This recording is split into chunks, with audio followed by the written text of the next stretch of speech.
The 20th century will have many symbols. Few, however, will be as potent as Diana, Princess of Wales. In a sense, she was the ultimate product of the age of celebrity, sought after as no other for celebrity's ephemeral trappings of elegance, beauty, and high fashion, all lent a special allure by the lifelong role that fate had thrust upon her, as mother of a future British monarch. She was a peculiarly bewitching blend, the public goddess who in private knew more misery than joy, a figure as far removed from the serious business of high politics as it is possible to imagine, yet a person who would become an extraordinary ambassadress for her country. In many respects her life was a happening, but one which may yet exert a greater impact on Britain than a clutch of the weightiest public dignitaries of our time. Diana Frances Spencer was born in the late afternoon of July 1st, 1961, at Park House on the royal estate of Sandringham, the third daughter of Viscount and Viscountess Althorp. For her parents initially, she was something of a disappointment. They had yearned for a son to keep alive the Spencer name close to the English court for more than 4 centuries. But that omission would be soon put right with the arrival 3 years later of a baby brother, Charles. And for a while, at least, every condition of an idyllic early childhood was in place. A quick glance through Diana Spencer's lineage of landowners and royal servants. Her paternal grandmother, Countess Spencer, was a lady of the bedchamber of Queen Elizabeth, the Queen Mother. The late Earl Spencer served as equerry to both King George VI and the present Queen, gives only a partial picture of her background. The Spencer collection at Althorp is famous for its portraits and for the copiousness of its family correspondence and archive. But on both her mother's and her father's side, there was also a strong literary and particularly a musical bent, which gives a telling gloss to one of the first iconic images of Diana, Princess of Wales, when she sat at a piano during a royal tour of Australia and, unabashed, played some bars of Rachmaninoff. Ruth Fermoy, Diana's maternal grandmother, was a lady-in-waiting to the Queen Mother, the public face of the family, but also a concert pianist and founder of the King's Lynn Music Festival. Lady Fermoy also set up with the Prince of Wales in 1989 a church restoration charity, Music in Country Churches, whose fundraising through concerts is continued today by the Prince and by Diana's sister, Lady Jane Fellows. On her father's side, there was a strong tradition of amateur music, played at the highest level. Her grandfather, Jake Spencer, the 7th Earl Spencer, a considerable connoisseur of art and architecture, was the son of Margaret Baring, a first-rate amateur violinist and brother of the novelist Maurice Baring, who grew up in a house where Clara Schumann and other instrumentalists of the day played at private concerts, and whose Stradivarius was until recently in the family collection. Jack Spencer's sister Margaret, Diana's great-aunt Margaret Douglas Home, inherited her mother's musical gene, was a fine pianist, and founded in 1974 the Barnham Market Festival in Norfolk. Margaret Douglas Home, who died last year aged 90, kept alive for the younger generation of Spencers not only the family music tradition, but also the literary one. She was especially anxious when Diana married the Prince of Wales that he should be given a complete set of books by the Russophile novelist, playwright, poet, critic, and journalist Maurice Baring. And it was telling that at the time of the wedding, her father could point to one cousin, Charles Douglas Home, who was editor of the Times, still very much the establishment newspaper, and another, Richard Ingrams, who was editing the satirical magazine Private Eye. All of this reinforces the sense of privilege of an upbringing in the shadow of a vanished age. The neighbors were royal, the household routines, as befits growing children of a certain station, were entrenched and immutable. But the idol, always more apparent than real, was soon to shatter. According to her biographer Andrew Morton, Diana always remembered witnessing a particularly violent quarrel between her parents. Wars was soon to follow. In 1967, the Althorpes separated after 14 years of marriage, and at the age of 6, Diana, along with her siblings, became a pawn in a particularly vicious divorce struggle. Her mother was named as the other women in Peter Schenkit's divorce case, and in the Althorpes' divorce, Lady Fermoy sided with Lord Althorp against her daughter. Eventually, Diana's father was awarded custody of the children. For the young girl, it was a trauma that would mark her life and compound the misery of the collapse of her own marriage a quarter of a century later. Outwardly, however, Diana seemed relatively unscathed. She attended Silphied School in King's Lynn, and then 18 months after the divorce in April 1969, was sent away to preparatory school at Riddlesworth Hall in Norfolk. She was cheerful, friendly, and eager to please, and swiftly made new friends. Academically, she did not distinguish herself, but she famously won the Leggett Cup for helpfulness, and she acquired a love of dancing and a passion for sport, above all tennis and swimming, that she would carry through her life. At this stage already, wrote another biographer, Lady Colin Campbell, the young girl's determination and competitive instincts were apparent. She will take great pains, go to any length to get what she wants. A close friend was quoted as saying of those years, an observation that would ring true to critics of Diana's behavior at the time of her own divorce years later.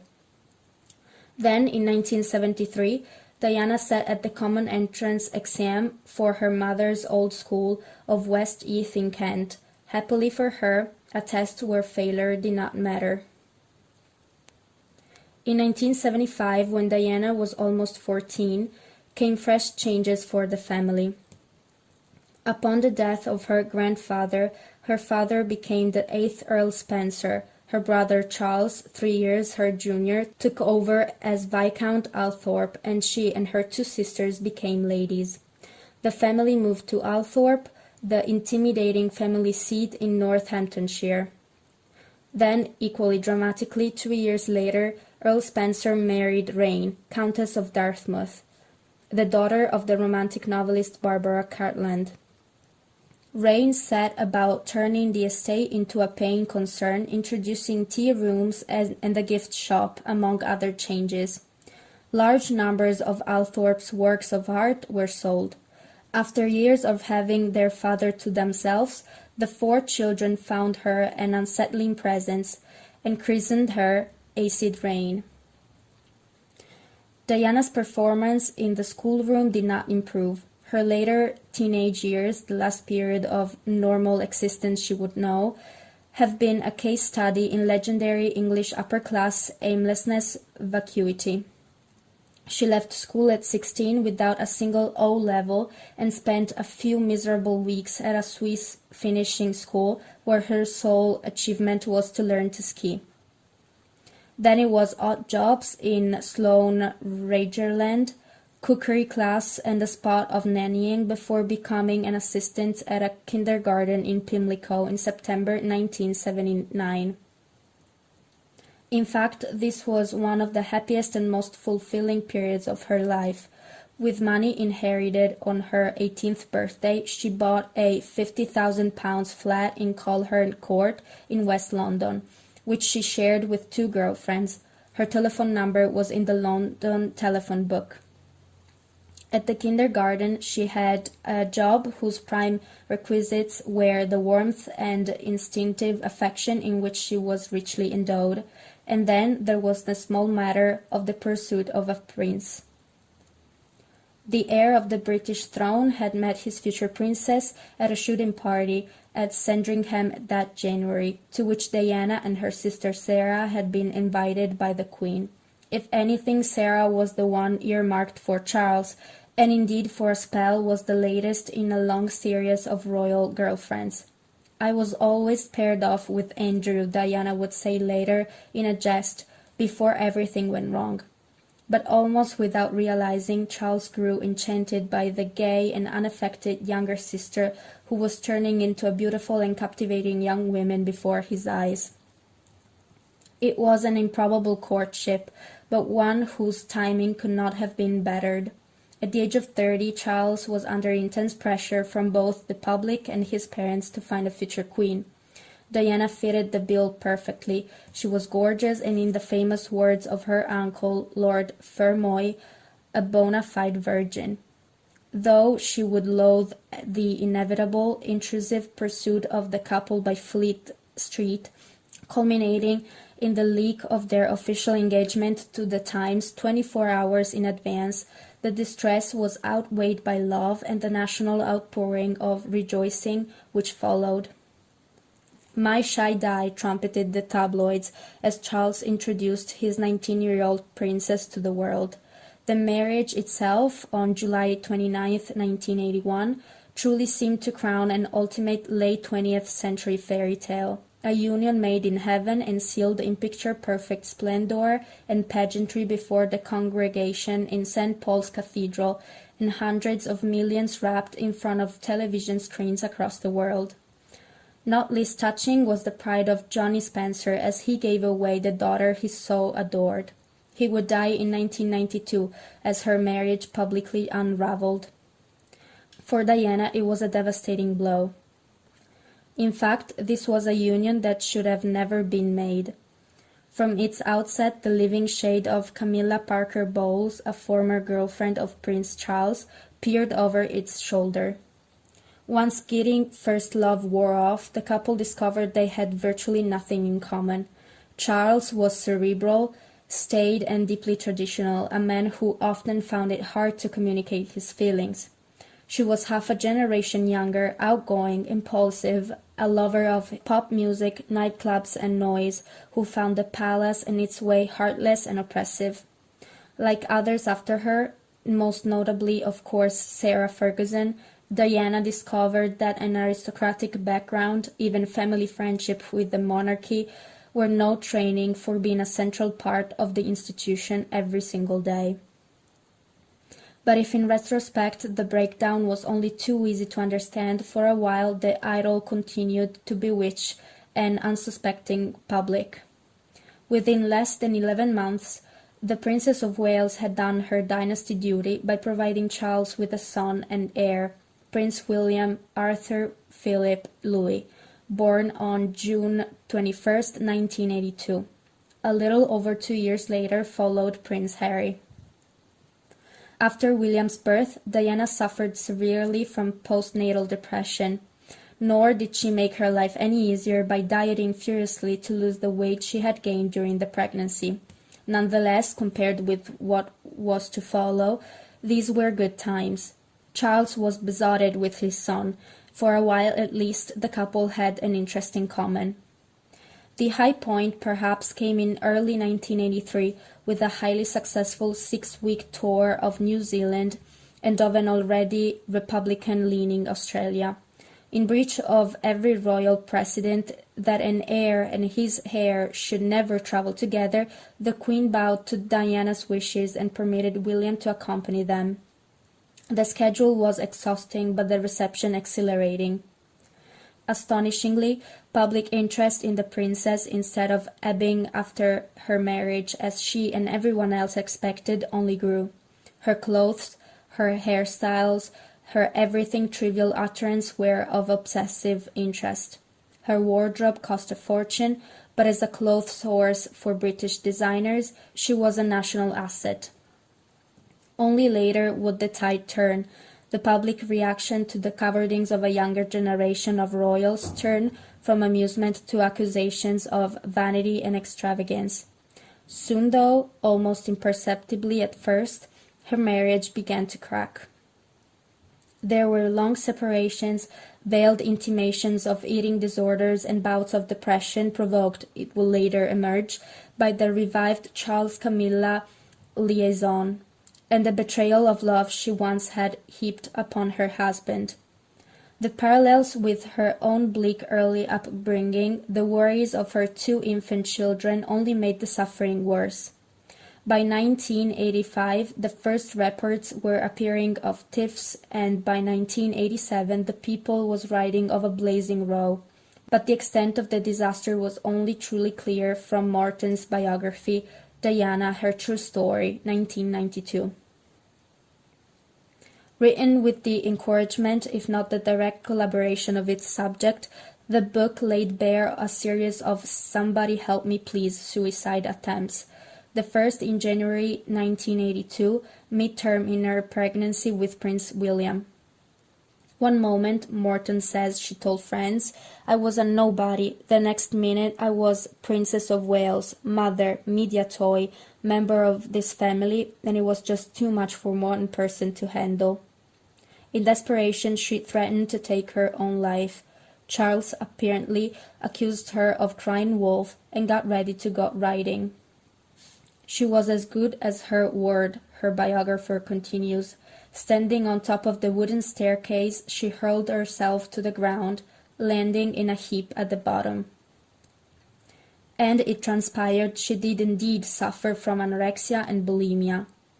Morton depicted a marriage made not in heaven but hell, fought out between competing circles of courtiers against the background of Charles' friendship with Camilla and Diana's own retaliatory association with James Gilby. 5 months after the book appeared, John Major, to the surprise of absolutely no one, informed Parliament that the couple were separating. But in 11 years, Diana had been transformed. The naive child woman clothed in puppy fat had turned into a global epitome of high fashion, elegance, and sophistication. She still hated the press, but she had learned how to use it for her own ends. As her marriage crumbled and until the end of her life, she almost always bested Charles in a duel for public opinion that would shake the royal family to its foundation. The Queen referred to 1992 as her annus horribilis. If anything, yet more awful years lay ahead for the monarchy, and an unending cascade of revelations, memoirs, leaks, and plundered tapes in which no stone was too intimate to leave unturned. The clear victor, however, was Diana. When she and Charles were together, it was upon her the cameras and the attention lingered. When they separated, public sympathy stayed largely on her side. Anna Pasternak's Princess in Love, 1994, which revealed her long affair with the cavalry officer James Hewitt, brought opprobrium only on Hewitt. Her BBC television interview on Panorama in November 1995, of which she gave neither the Queen nor her own personal advisers any warning, and in which she admitted her adultery, criticized the royal family for its lack of support for her, and cast aspersions of Charles' fitness to be king, was regarded as a masterpiece. Maybe she was a manipulator, a strange blend of the trusting, the calculating of the flaky, but she was forgiven the bulk of her sins. If anyone was to blame for her marriage's failure, the public concluded it was Charles. She, not he, came across as the doting parent. His confession of the Camilla affair to David Dimbleby in an earlier television interview was by contrast seen as a disaster. More important, and in contrast to Charles, she found a genuine niche for herself on the British and international stage. By now, of course, Diana was probably the most famous and certainly the most photographed woman in the world. The pressure was literally unending, the public appetite for news about her insatiable, the going price for a titillating photo exclusive running into 6 figures or more. In the pyramid of world celebrity, she occupied the very pinnacle. Long before yesterday's tragedy, there had been high-speed car chases, pleas for privacy invariably ignored, and angry scenes between hunter and hunted. Sometimes Diana would bring trouble on herself by first excoriating her tormentors, only to approach them herself to volunteer some confidence.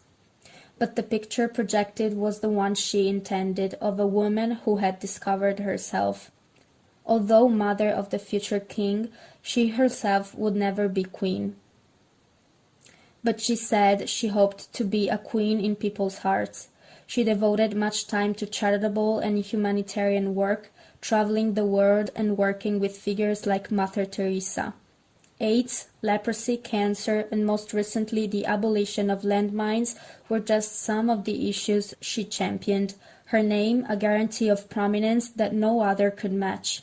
Her mere presence at the premiere worth £100,000 or more to the fortunate charity involved.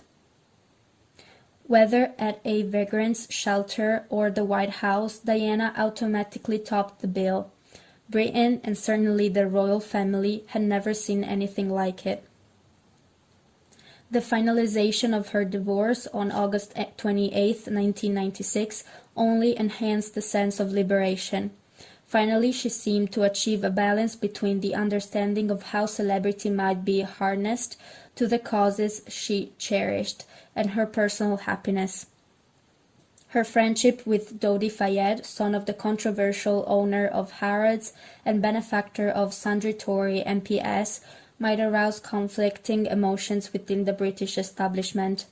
But shining through the blurry photo lens images from the Mediterranean, these last few weeks was a personal joy which she did not attempt to conceal. By the end, too, she was casting off the police shackles too, vouchsafing to the French newspaper Le Monde her opinion that the previous Conservative government had been hopeless in its refusal to ban landmines. Nothing, however, could entirely remove the distortions imposed by the relentless, white-hot glare of publicity. First to some British tabloids and then to Le Monde, she spoke of her desire to live abroad. Any sane person would have left long ago, but I cannot. I have my sons. Diana, as she realized better than anyone, was trapped by her immediate pursuers in the media, by the establishment which had made her, and by her own imperfections. In such circumstances, perhaps only a superhuman could have withstood the pressures. Diana, Princess of Wales, however, was all too human. Had she married a country squire instead of a future king, the tragedy early yesterday in an underpass by the Seine would have merited no more than a line in the society pages. Instead, her appallingly premature and utterly needless death will have repercussions on Britain, its institutions, and the way the country sees itself for very many years to come. Diana Frances Spencer, born Sandringham, Norfolk, on July 1, 1961, married in 1981 the Prince of Wales, 2 sons, marriage dissolved in 1996, died in Paris on August 31, 1997.